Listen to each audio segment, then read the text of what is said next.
Guys, magluluto ako ng ano yan, kunting baka at saka ano tawag nito, yung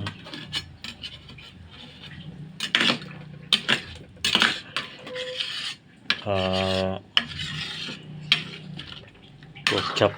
May isang pork chop to, tapos may baka. Yan pork chop, hinati-hati ko. Lagyan ko na to ng luya, sibuyas, pamintayan yung baka. Yan.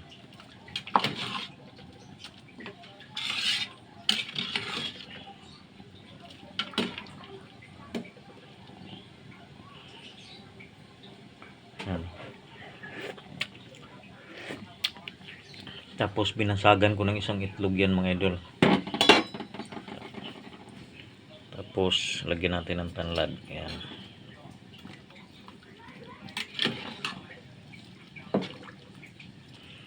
Ito yung nilaga na parang swam mga idol. May isang itlog na binasag.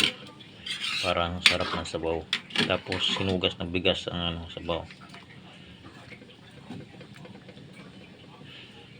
Yan. Tapos yung ilagay kong gulay niyan mga idol to. Yan. Patatas. Lagyan ng isang sili.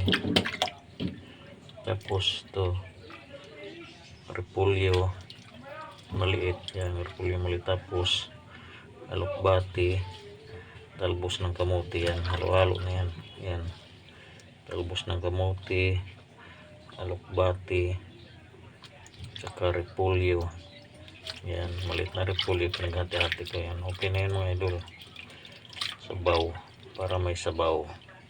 Yan.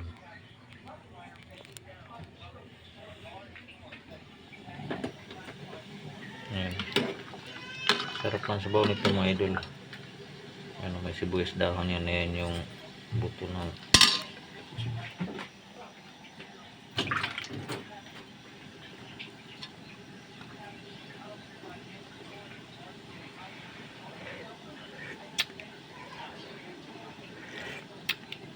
sarap ng sabaw mga idol. Parang swam kasi binasagan ko ng isang itlog. Ngayon lang kayo nakaano yata ng ganitong luto. Pampano to mga idol, pampalakas. So yun lang mga idol. Bye bye. Salamat sa panonood. Hindi ko na ipakita sa inyo na ilagay ko yung gulay yan. Basta yan ang gulay kong ilagay. So bye bye.